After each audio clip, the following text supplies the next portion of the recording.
I'm here with Mr. Charles Mrazovich to discuss his experience in World War II. Mr. Mrazovich, thank you for coming and sharing with us today. Thank you. I'd like to start by asking you what you were doing in the United States before America became involved in World War II. Well, I was going to school, high school, and I had to drop out. My daddy passed away. I went into the steel mill, and I had to go to the priest and get my age up one more year so I could get a job in the mill. And the priest says, well, I'll give you a birth certificate and make you 17 years old, or 17 years old, so you can go into the plant to work, but for nothing else. I said, I have to work to support my mother. So he did that, so I had the birth certificate, went down the mill, the American Bridge Company, got a job, and I worked down there until I got just about 18 years of age.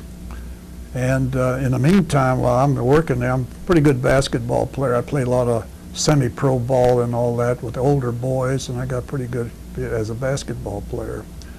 And then when I got the telegram to report for duty in the service and passed the physical, it's funny, one story over there, as you're getting physical and all that, I sat down into one of the rooms there with a psychiatrist or what.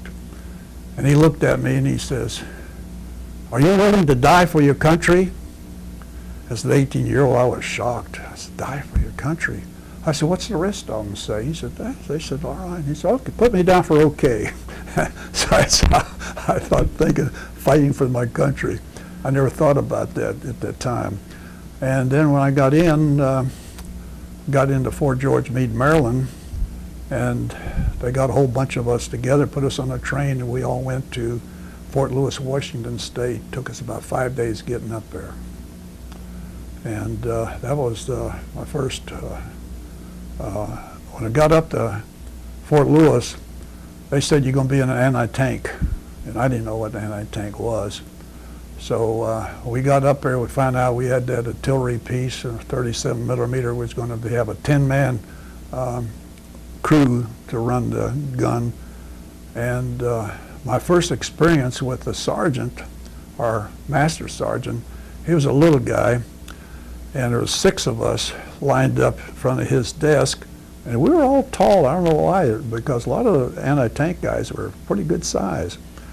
And he was a little short guy with master stripe. He had all them ribbons hanging off of his shirt there. And he looked at us, took his belt off, set it on the table. He says, and you guys think you could whip my ass? He says, step outside. So he walked outside. None of us, we thought, wow, he must be tough.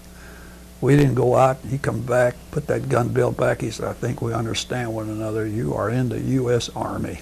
I said, wow. That's my experience with the sergeant. Do you remember where you were when you heard that Pearl Harbor had been attacked? I was walking down the main street of Ambridge, and we had a lot of beer gardens in a steel mill area. Every other building you had a beer garden there. The radios were blasting and all that. A lot of ball scores, a lot of baseball fans we had, and that's the only way you could know what the score was through the radio.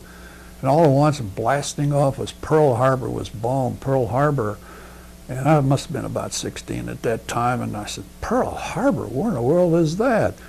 And they said the Japanese bombed it. Well, Japanese, that little island that I've studied in history, they're going to start doing something to us. We'll wipe them out in a few minutes. And that was my Pearl Harbor story there.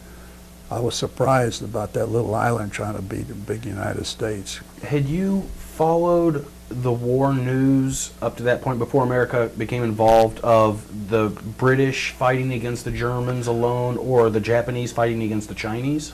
Well, I didn't know much about the Japanese and the Chinese. I didn't follow as much as I did with our newspaper that when I walked up the street. I lived right in town, and they would always have not advertise, but they would, the newsboys would say the ships that were bombed off